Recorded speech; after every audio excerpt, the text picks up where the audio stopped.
Welcome to the Wild Divine Bliss podcast, where we explore spontaneous spiritual experiences, including Kundalini type phenomenon through psychology, neuroscience, philosophy, and most importantly, through lived experience.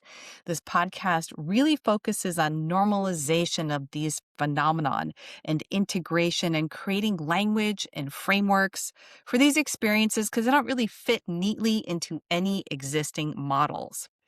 And this journey all really started for me when I tried to put some language around an experience I had. Granted, I'd had some pretty inexplicable spiritual experiences before this, but the one where I really started to think differently about these is when one day I woke up and it was like I had fire running through my veins. I could feel an electrical pulse that wasn't like the normal bliss that I would feel every now and then, that would just come and visit me like a loving, beautiful blanket of just love and pure creativity. We'll talk more about that one in another podcast episode. But this one was like fire in my veins. And then it would just flip over to this intense bliss where I just felt like meditating and literally doing nothing else. So you think you want to get there, but it's like it can be kind of disruptive when all you feel like doing is, hey, I don't feel like dropping my son off at school today. I just really want to sit here in this bliss and like beam it out. And I don't want to have to go in the grocery store because I'm feeling everything around me, but I have to function and keep my feet on the ground. So it was that experience where it was very disruptive. I all of a sudden became far more sensitive to, let's call it energy around me. I had, intellectually thought about this concept before where it was like, oh yeah, positive energy, good energy, sometimes they just feel better in some rooms than others. But this was palpable. It was, I literally could walk into a room and I remember the shock I felt when I could actually feel a large crystal. And mind you, I'm somewhat of a pragmatist and somewhat of a skeptic around all this stuff. Despite the fact that all these things have been happening all my life, I'm still a skeptic. I'm still a pragmatist. But I was shocked. I'm like, wait a minute, I can actually feel this. And I wasn't sure what these experiences were when, let's say, I like to call it like you break through the fabric of reality. But because I had all these, like it would flip from fire in my veins when I was slightly emotionally off to feeling like this bliss where I just wanted to hug everybody and felt this infinite love. It would just flip back and forth. And my computer, if I was in a slightly bad mood, I actually blew up my computer, went through a few phones, light bulbs would go off. And what's so cool about me saying this now is other people who have experienced this have literally experienced the same thing. And now we even have documentation in scientific literature. But what I found that was called, when I looked into it, a friend of mine looked at me and he said, Corrine, that's you're having like massive amounts of Kundalini moving through you. I can feel it. And I was like, what? That's what this is? I'd heard about Kundalini, but I had never really framed my experiences in the framework of any Kundalini. So I went down the rabbit hole to see if there was anyone who really understood this from a scientific perspective, because at the time I was working on my master's of science and psychology, all because I wanted to understand mystical experiences a bit better and see what research there was to bridge science and mysticism, not realizing that, oh my God, here I just had another leap and yet something else to go research. So back then I found the Emerging Sciences Foundation, and you will hear from Michael Molina, the founder of Emerging Sciences Foundation. What they focus on is the study of Kundalini energy. And they've actually, right now, they've sampled over 600 people worldwide. And I think they're their questionnaire was over a hundred questions, and it was quite involved in that. Think about it. If people are willing to actually take 100-question questionnaire and write in about their experiences, it is so important to them. And the data they collected is phenomenal, and a paper's coming out on their data as well. So, but back then, this is like 15 years ago, there wasn't much. There wasn't much about this. We heard a lot from philosophers like Gopi Krishna.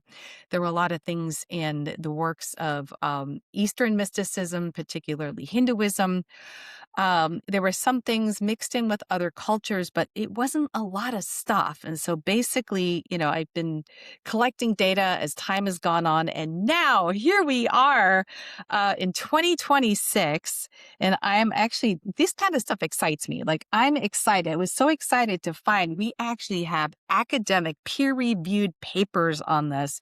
One of my favorites right now is one by Wallacott and Shimwei Cook, and they sampled over 300 people worldwide on the phenomenon, and it's really just incredible. And they did another paper on over 50 scientists as well who've had this type of experience.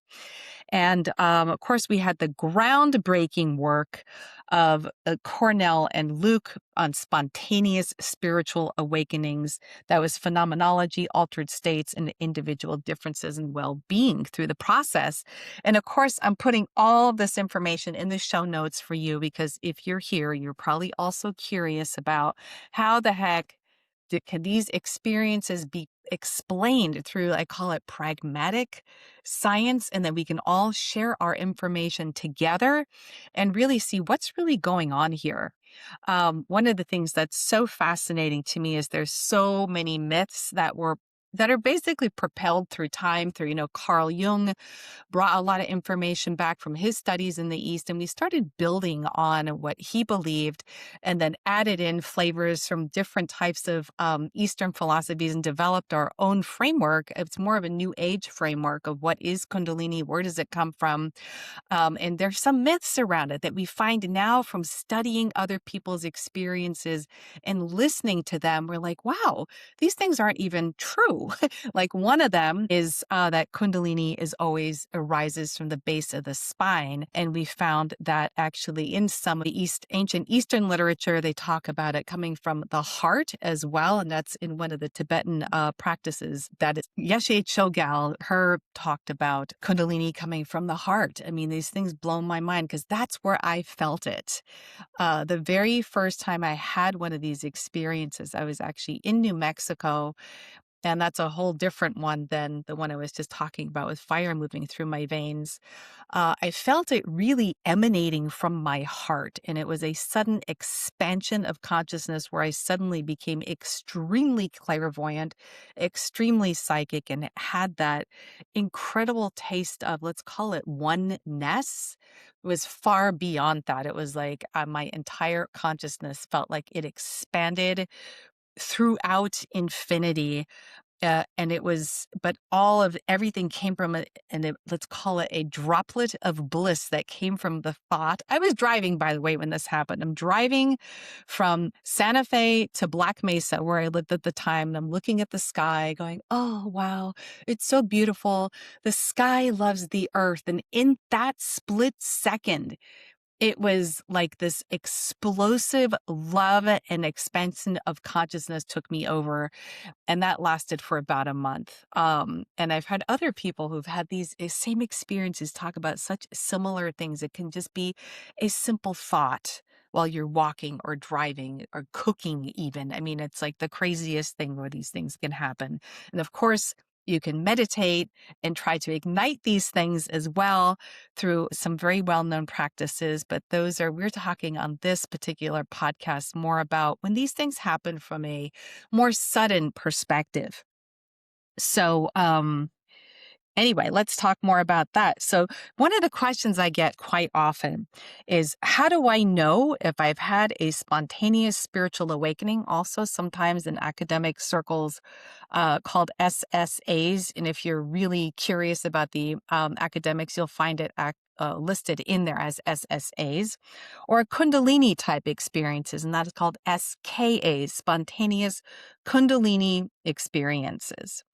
It's a really important question because the thing is, sometimes if we don't have a framework, people can have had these experiences and they don't even realize it. They negate it and they say, well, I suddenly felt infinite love and bliss and became clairvoyant, for example. Doesn't that sound familiar? But no, that wasn't anything at all. It was just a fluke. So what happens when people think it's a fluke is they don't build on it. It's like you don't have the knowledge to go, oh my God, we could actually build on this. This is something that our minds are capable of. It's like somehow the spaces between thoughts spontaneously expands. And in that expansion of the spaces between the thoughts, it's like spontaneous meditation in some ways. But that's where the compassion and love, which I believe we truly are completely made of, love and compassion. That is just the basic nature of our beings as human beings, and anything else that is not that is just comes from fear or believing false constructs of who we are. That's my own personal philosophy. So how do you know if you've had a spontaneous spiritual awakening or Kundalini experience? Well, here's some things I think you might find helpful. It's very different than having a gentle meditation or going to a Kundalini yoga class and feeling blissful, or like an insight or like an extraordinary synchronicity. Very, very different than this. It's these SSAs or SKAs, let's call them. They happen suddenly and involuntarily. It's not something you work gradually towards and then go all of a sudden, oh my God, my Kundalini is awakening. It can happen, but it's very rare. Most of the time, these types of spontaneous experiences, for the word spontaneous, they can happen after doing a deep meditation practice. But like somebody you'll hear who I interviewed was saying how this happened. He was literally having breakfast with his father, and all of a sudden, boom, that's when it occurred.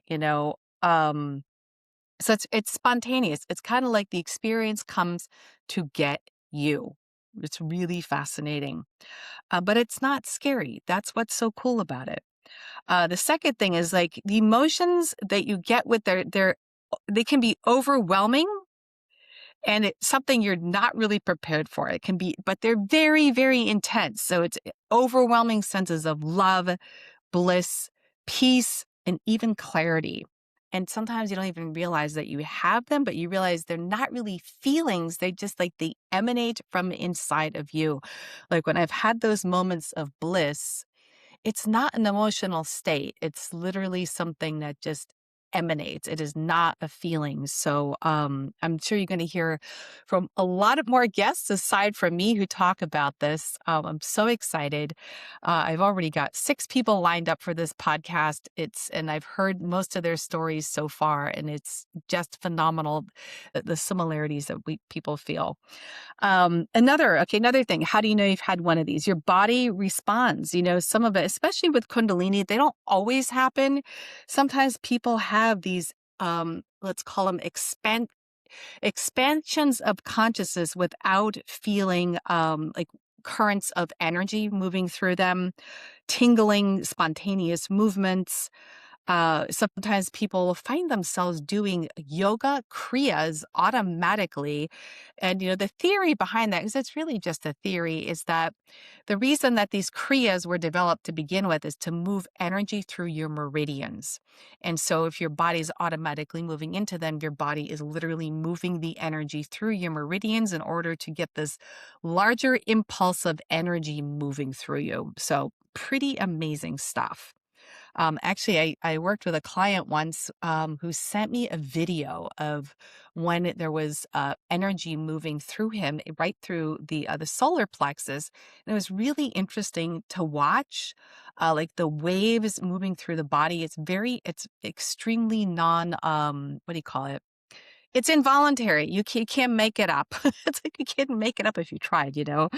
Anyway, and so another thing about these types of sudden spiritual awakenings and Kundalini awakenings, they change you. They change you entirely. You're not the same. For example, the experience I had in New Mexico when I was driving and I suddenly went into this infinite state of love and bliss. What I realized during that time, and it was like every part of my being, every fiber of my being, like knows this now, is that everything is happening exactly as it should. There is nothing out of place in this universe, not a hair, all the crappy stuff going on in the world, like everything, all the traumas that happened to me and how the traumas that happened to everyone else, a bird flying in the sky a particular direction, nothing is out of place. And it was like so deeply impressed into my psyche, that sense of oneness and everything really truly being perfect. I could see how there's an infinite organizing force orchestrating what is happening here in the universe. We may not be able to ever comprehend this with our human minds, even though we might try. But there is an infinite organizing force. And actually, I wrote about this. I think it's the second or third chapter in my book. Talking about there is indeed a divine order. And that came from that experience where, it's like my mind still goes. Don't get me wrong, that all of a sudden, like I had this experience and all of a sudden I'm like the Buddha and go like, oh, everything's fine. No, it's taken me time to integrate that, but I can see I'm getting better and better when I get those, let's call them cosmic redirects, where life goes, hey, guess what? You're not going to be part of this belly dance performance that you like tried to be in. Like you practiced for 4 months, but now like you don't get to be in it because they kicked you out. Yeah, they really kicked me out. I can laugh about it now and talk about it on my podcast. Because I didn't know the steps well enough. It's like I just needed another couple days. That's all I did. Just seriously, that's a whole other story. It was like I didn't understand why that could happen. But what's funny about it is as the troop leader is calling me, I'm going, something's telling me to just kind of go, okay, this is illogical. I should fight for myself, but something tells me, no, don't push it. So, of course, later on, I found out they're like, well, yeah, we really should have had you stay because you would have learned it. Yeah, I know I would have, but that's a whole other thing. I was meant to be somewhere else. And where I was meant to be is to have dinner with a group of friends that basically inspired me to do this podcast. It gives me chills. So it's like, talk about these cosmic redirects. And those are the things that, yeah, everything is happening as it should. And our job is to discern, and this is the hard part, when we're supposed to push and go, no, this is actually what I'm meant to be doing. Dang it, I'm going to be in this dance performance no matter what. Or to go, you know what? I have a feeling there's something else I'm meant to be doing during that time. I mean, that's the practice. That's the tightrope we walk, when we're on the spiritual path. Anyway, I diverge yet again. Always so fun. So anyway, those are the things for how do you know if you've had a spontaneous spiritual experience? Happens suddenly. It's like overwhelming feelings of emotion. Your body responds. It can be with electricity, with Kundalini itself, and it changes you. So those are things that really, really make a difference. If this episode is resonating, you might want to join the Wild Divine Bliss community. We have current research, host live conversations, and create intelligent dialogue around Kundalini and spontaneous spiritual experiences. You'll find all the details at wilddivinebliss.com. Back to the episode.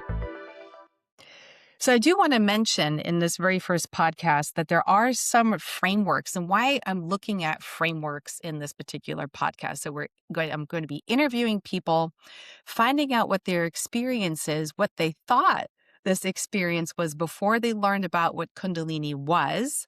And then after, like, how has it changed their lives, and what new framework are they looking at their spiritual path through this? What does it look like for them?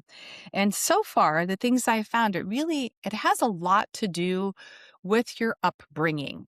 Let's call it your spiritual upbringing. Whether you were with a church and you resonated with it or not, whether you resonate with a particular path of Eastern mysticism or perhaps of Western mysticism, or perhaps it has to do with a vision that you saw when you had one of these experiences. So the framework is really very individual.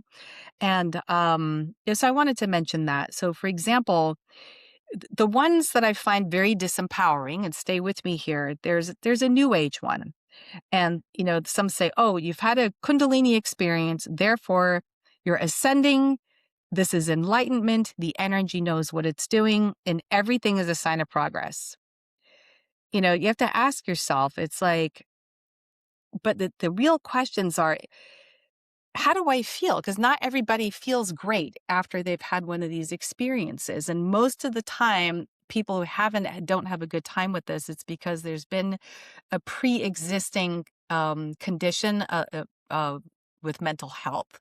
Could be past abuse. It could be just, you know, mental imbalance of some type, but there's usually something where, and it gets exacerbated.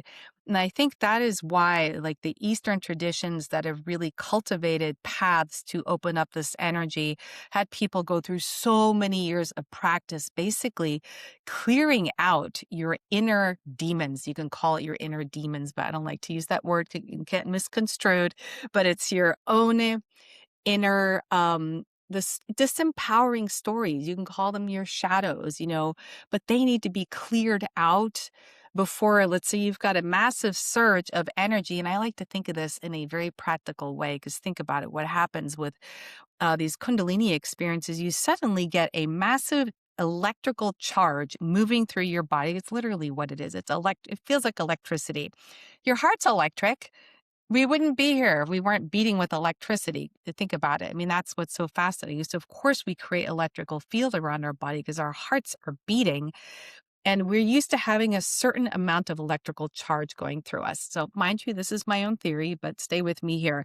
So you have a certain amount of electrical charge moving through your body. And usually it's a certain amount. And what happens with your neurons, they fire at a particular speed because there's a certain amount of electricity. And then when all of a sudden the amount of electricity expands, your neurons are firing faster, and therefore many of the things that you had sitting in your subconscious, you have a mental and cognitive capacity to bring them forward, because you now have more energy moving around in your brain, and what was hidden from you now becomes, what was unconscious becomes conscious. Because even think about this, if you suddenly can feel energy in the room because you had one of these Kundalini experiences, that's all subconscious information. We feel this all the time anyway. We're just not trained to feel it. It's just something different on the electromagnetic spectrum. That's it. You know, it's like, it's really rather pragmatic. And if you get down to it, kind of non-magical, you know, it's like you see auras. It's like, well, yeah, I see auras every now and then, and I see colors, but it's just something on the electromagnetic spectrum. And, you know, there are teachers that can teach you how to see this. It's just where you want to focus your natural, let's call them superhuman capacities, because we all have these. It's just if we don't cultivate them in our particular society, we're not going to use them. It's like, you know, if you had an arm and we just never learned to use our right arms because it wasn't part of our culture and we just had it strapped to our side, we just wouldn't know how to use it. It would take us a while to learn how to use this muscle. So it's the exact same thing. It's just that once you have a more electricity moving through your body, you now have access to these types of gifts more often. Not all the time, and it's different for everyone. And yes, these gifts can also be cultivated in different ways, but that's a whole topic perhaps for another podcast. So anyway, I wanted to just caution about, like, I call it the new age perception of Kundalini energy, because just because you feel it, it is not instant enlightenment. It's more like you just have more access to to this. You want to call it spiritual electrical charge. You want to say, I like to call it greater bandwidth of consciousness. Let's call it that. To have a greater bandwidth of consciousness, and then you can utilize it. You can utilize this towards greater love and compassion, and use it towards going inwards in your meditations and paying attention to your dreams and connecting with others, you know? So think about, like, what's it really, really all about? You know, it's pretty cool. So yeah, we hear so many, there are different experiences of Kundalini energy throughout different cultures, because it is a human thing. It is just something naturally us humans experience across cultures. It's so, for example, you know, heat shaking visions. Sometimes people are fearful when they experience this because they don't know what's happening to them, of course. Feelings of bliss. You hear stories of Christian mystics, Sufis, Buddhists, Hindus, and you'll hear a lot of this from modern, our modern, we can call them modern mystics or modern everyday professionals who've had these experiences. I was so excited about interviewing all of them and bringing those stories to you. And some of these people used to be atheists. It's, yeah, of course, it's, and you suddenly realize, oh my God, there's an infinite organizing force. I can't explain it. I don't have a term for it, but there's something greater working for us. So, um, I say when you create a framework around Kundalini, so for example, a very, very popular one, and I know this is contrary to what a lot of people believe, Kundalini does not have to arise at the base of the spine. It does not. It basically, with all of the different studies we have, I mean, I knew this to be true because of my own experiences. And I wondered, I was like, is this Kundalini or not? Because it didn't come from the base of the spine. And I've had other people think that as well. And this is where, like, I love shedding some light on this because let's empower each other with what is real on our spiritual paths. And a spiritual path to me is something that creates a sense of peace, a sense of meaning, like creativity, like allowing the divine to move through you, and to create connection with other human beings. That to me is the litmus test. If something is really working on my spiritual path, if it's giving me confusion, if it's making me feel bad about myself, like my latest manifestation, it did not work. What is wrong with me? What am I doing wrong? I mean, like, I've heard that from so many people. It's like, remember, what are we really, really here for? We are here to, like, embody an expanded state of consciousness that experiences, like, bliss that emanates outward, love, and have a deep sense of meaning and create more beauty in the world through that divine love moving through us. So whatever we create. So anyway, that's my own personal take on it. That's what works for me. That is why it's called wild divine bliss, because it's the wild divine of, like, the impulse of creation and the bliss of when that Kundalini expands. That's why everything in mine is called wild divine bliss. My podcast, my Instagram, my my YouTube channel, all of it, wild divine bliss. So anyway, I do want to mention, when some people have these sudden spiritual awakenings, yes, it can be very uncomfortable. um, when I had that expansion where it felt like both fire and love, I had to find a way to balance the energy. And my friend who said to me, that's Kundalini, is also suggested, Kareen, you should go to Kundalini yoga. And so I went to my first Kundalini yoga class, and I realized, I was like, oh my God, they know what they're talking about.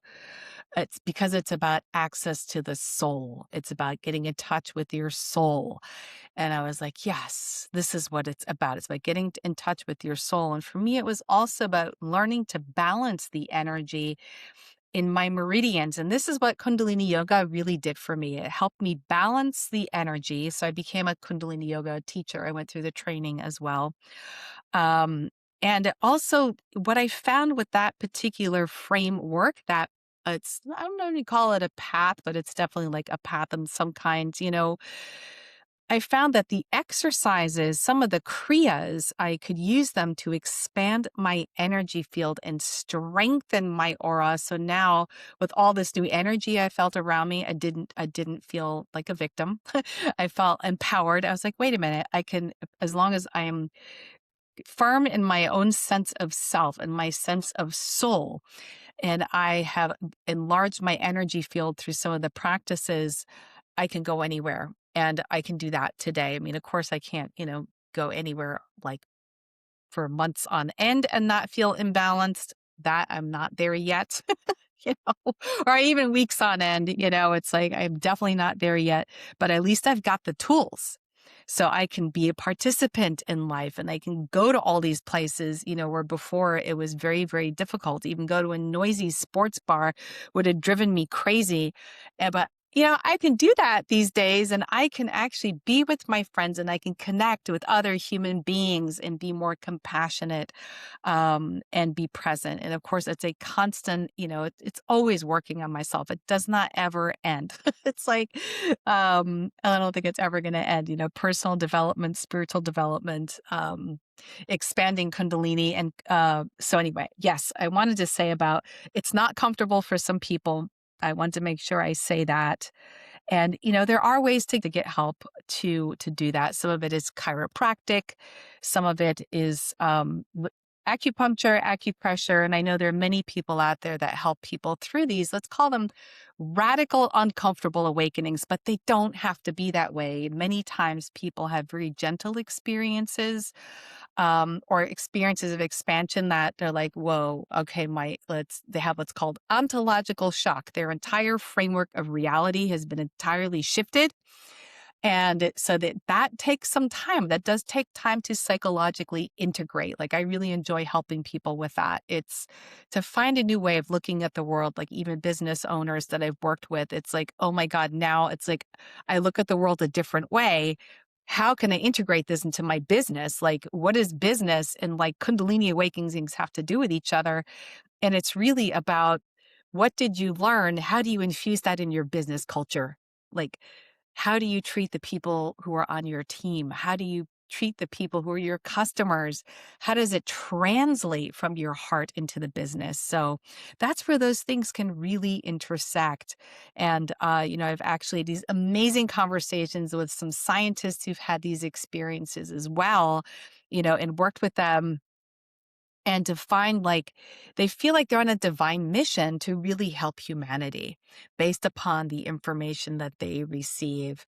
And it's funny, it's not just one. That's what I love about that one study too by Wallacott, where they actually interviewed scientists. It's really phenomenal. It's just inexplicable information. Sometimes people get that, and sometimes people come out of these experiences with savant abilities, very creative, very savant, because it entirely changes your brain. A lot like an NDE experience. There's some similarities with these.